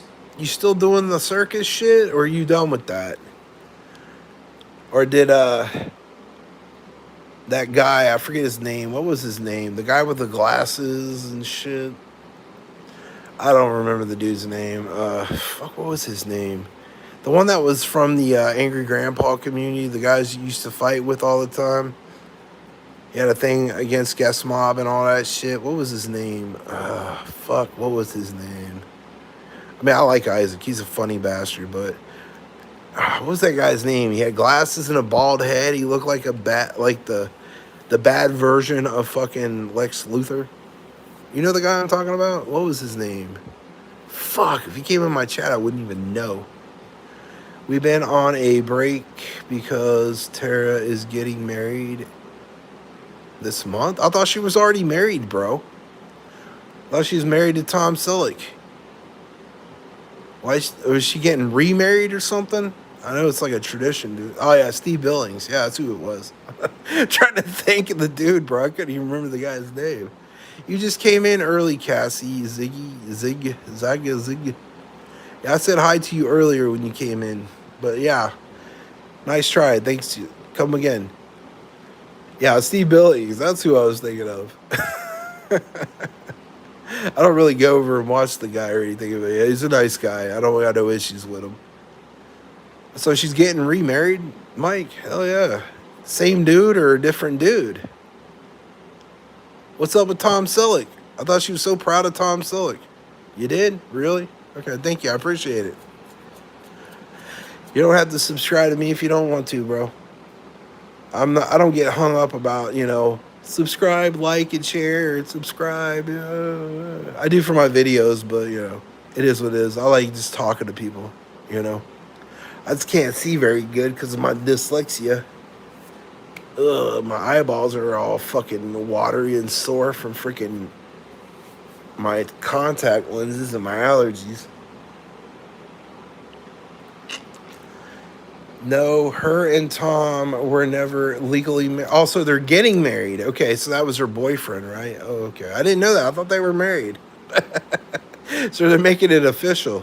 Good on them. Tell her I say congratulations, Mike. Couldn't happen to two better people. I like Tara. She's a pretty little thing. She deserves happiness in her life. If marrying Tom Selleck, Magnum PI, makes her feel good about life, hey, more power to it. You know what I mean? Tara gets me triggered, dude. I laugh my ass off whenever she gets all triggered and shit on a panel fighting with somebody. Tara's a character, bro. I love me some Tara. Thought we're never legally married. I didn't know that. I thought they were married, bro. I guess you learn new things every day, bro, about people. What are you doing for Halloween, bro? You still making fishing lures? I knew you were making fishing lures a while back. How was the fishing season this year, Mike? Did you catch anything? Or did you have any time to go out and do any fishing, bro? I know you're a fisherman, dude. That's why I'm asking. If you guys haven't subscribed to Stitch Malone, go ahead and subscribe to him. He's a good guy. Either his Redneck Radio channel or the Circus channel. You can put your links in here if you want, Stitch, if you need some, 6 out of 10 people watching me to go subscribe to you. Been working too much to fish? Yeah, same here too, dude. I used to go on the weekends, but I've been working too much. Ain't been really being able to go out and do too much fishing this year. Last year I tore them up, dude. I was catching all kinds of shit well, it was kind of like this year. The fishing moved around a lot, I did go smallmouth bass fishing last month though. I caught a few, not very many though. I still got a bunch of them old reels, bro. I've been working on a few of them. But, the flea market dried up here, so I can't go and find old reels anymore. I was going to do videos like that, Mike. Go out to flea markets and, haggle for, old antique fishing reels and shit. But the flea market we got here done dried up, and, it's no longer open anymore. They stopped having flea markets. I don't know why they do that shit. I had a flea market up there for, 10, 15 years, and then all of a sudden they don't have flea markets anymore. It's fucking weird. That's why I used to get all my secondhand guns and ammo, and back whenever it was good prices, but, The last year they had those flea markets there, dude. Everything was so expensive, dude, for used ammo. I'm sitting there like, dude's wanting $20 a box of ammo. It's used that you can go to the store and get it for less of the price. You know what I mean? It's ridiculous flea market prices for ammo and guns and fishing equipment. I was always looking for the antique like cast iron skillets, and I'm looking for like Dutch ovens. I'm looking for like old antique fishing equipment, lures. I got boxes and boxes of antique fishing lures, bro. Old cotton cordell, big O's. I got some old cream worms. I got like fucking, you know, Ike baits. The wobbly Ike baits made out of balsa wood, old school like bombers and shit like that. I used to just buy them for like 10 cents a bunch. But whenever they started upping the prices on the antique fishing lures, dude, I was done, bro. Spend too fucking much money on that shit now. I mean, this guy was wanting one of those, like, they call it a blade horse, big long ass wooden lure with all those little spinners on the front and the back. They were wanting $100 for one of those. I was like, fuck that shit. Oh, I used to like collecting the topwater poppers and the old crankbaits from Cotton Cordell, or, Bomber, the Ike baits. I really like the Ike baits. I'm addicted to Ike baits. The crazy Ike baits. Those are the ones I'm really interested in. I'm like a Ike bait junkie, dude. Old Rapalas made out of wood, anything like that. Old spinner baits, inline spinners, shit like that. I collect the shit out of that, dude. But, since the flea market dried up, you can't find stuff like that anymore, unfortunately. I mean, not around here. If I wanted to drive to another county, I probably could hit up a couple of flea markets over there. I like finding the old antique 22s, old shotguns like H&R, and the old, Mossberg shotguns with the automatic compensators on the front of them. I love those guns, dude. Like the 12 gauges, the 16 gauges. I've been looking for a double barrel shotgun, but man, have you seen the prices on double barrel shotguns now these days, Mike? Just a used one, they go for like almost $2,000, dude. I was like, holy shit. I'm looking for like an old, like American made, like Remington, or a old American made H&R or Mossberg double barrel shotgun, man. They're going for like $2,000, $3,000. It used to go for like fucking $200 to $100. It's insane, bro. Don't get me started on AKs and SKSs, man. Oh, SKS will cost you like $400 now. Back in the day, it was like you could buy $80 for one SKS and like another $50 for like, I don't know, 600-700 rounds of AK-47 ammo, 760 by 39. That's just like $400 just for a fucking rifle now. I guess it's the days that you can get an SKS for like $50 are over, bro. I should have loaded up on them things back in the day. I didn't. I had one, Mike. I had one SKS I used to use for deer hunting all the time. It was my favorite gun. I think it was a Romanian SKS. Now that same Romanian SKS now is going for like $1,000, dude, for that Romanian SKS I used to have. Hell, even an AK is going for like $1,000. Hell, you could buy an AR-15 for cheaper than that. An AR-10. No, AR-12. My bad. AR-12s and AR-15s are going for like $400 to like $300 now, dude.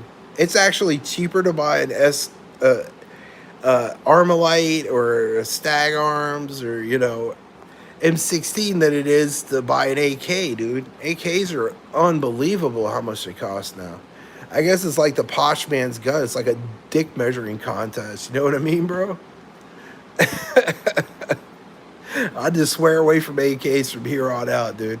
I remember it was cheaper to actually build an AR back in the day than actually buying one. Now it's cheaper to buy one than build one than buying an AK-47, dude. It used to be the other way around. You used to get an AK for like, I don't know, $150 and another $50 for the ammunition. I have a paratrooper SKS, paid $80 for it in the 90s. Yeah, I remember those. Those were cool. Those are the ones that you could put AK mags in, right? Or is it just the one without that version?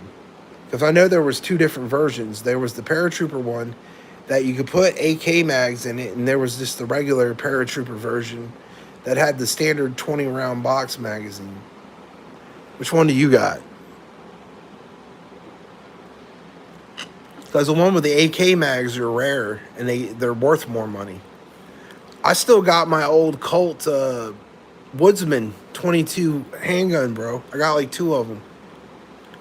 I found a bunch of them at I think it was at a flea market, dude, and I paid $100 for one of them, and I got another one for 50 in the box with the original magazines. I think there were 19.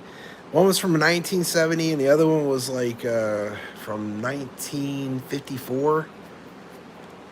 You know, the old Colt Woodsman 22 pistols. I still got them in the box, bro. They're beautiful. I don't even fuck with them, dude. I just leave them in the box. I see one of those go up for auction, dude, on fucking one of those auction websites, bro. They're going for like almost $4 or $5 grand, dude. Unbelievable how much I paid for that bitch.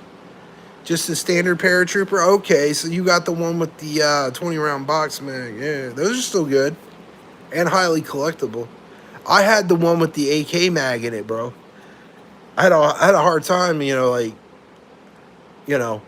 using regular, 30 round mags with them, because when I used it for hunting, I just used the, standard Chinese Norinco, 5 round 7.62 by 3.9 mag in it, so I could hunt for deer and stuff with it. But it would shoot good. I mean, it shot better than my AK in some instances. Really accurate.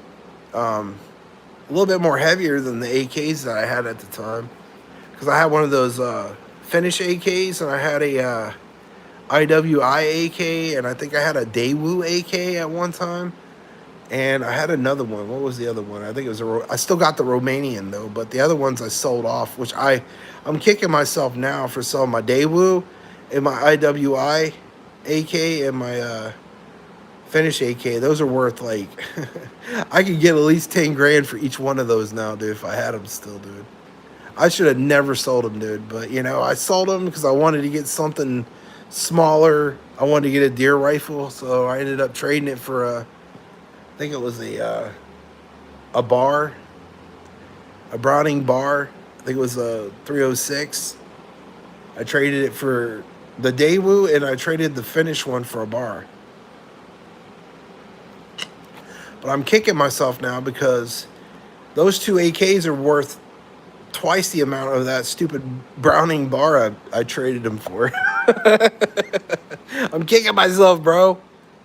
Those things are worth like 5 to 10 grand a piece, dude. I can't believe if I'd have known then what I know now, I could have auctioned them bitches off, dude, and got way more money for them.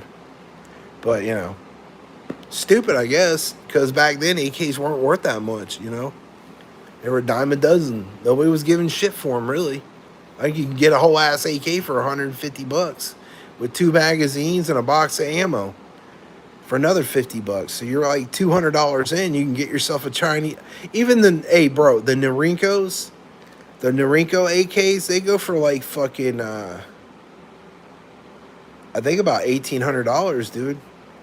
Just used. Anybody's got a used Norinco with a folding spike bayonet, dude, them things go for like $1,800. That's not including all the stuff that went with it when you bought them, But, the Norincos weren't all that good because you could shoot the barrels out of them. I guess the hammer forging and the trunnions and the barrels weren't as good as the Warsaw Pact versions were, like the Polish or the Romanians or the, Izvek versions of the AKs that were basically banned in the mid-90s. So you couldn't get any imports anymore of those AKs. Those are the best. If you can get like one of those old school Russian, Romanian, like Izvek, Tula versions, man, those are the highly sought after versions of AKs. Those or the milled versions. I don't. You know anything about the milled versions, Mike, with AKs? I know you're a gun guy, so I'm asking you this. You know the milled version AKs, the ones they were making, I think in the 40s because they couldn't get the heat treat right with the stamped metal receivers. You know what I mean? Those ones are worth a lot of money. If you can get like one of the original side folder, folding AKs that had the milled receivers, bro, those go for almost 10 grand. Original Tula ones do.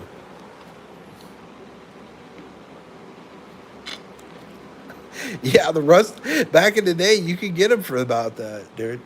They were a dime a dozen. You can get them for 150 bucks. You've seen the prices now, bro. They blow your mind. On original Russian, I mean, even the Siegas that were coming in the mid 2000s are going for that, man. Like 4 grand, dude, for the Siega conversions. But the older, pre-band day AKs, bro, they're going for like 10 to like 9 grand a piece, bro. Unreal. I'll just, if I'm gonna get another one, bro, I'm just gonna get me a Armalite fucking or a Stag Arms or a Colt AR-15. They're going for like $600 now, bro. So it's cheaper to get an AR now than it is to buying you know, getting an AK, dude. I'm thinking about maybe building another one. I used to build a shitload of them, Mike, back in the day when I worked for a bait and tackle shop up here, up the road here. I used to make guns for them, and my buddy used to do it for the police station up here. I'm thinking about making another one. I'm gonna make a Franken AR, bro. All right, guys. Thanks for coming in. Thanks a lot, Mike, Cassie, Chihuahua Mama. Everybody showed up. WJ, thank you for showing up. I appreciate every last one of y'all. My battery's going dead. I'm gonna end the stream, guys. Take it easy. If it wasn't for you, I wouldn't be doing this.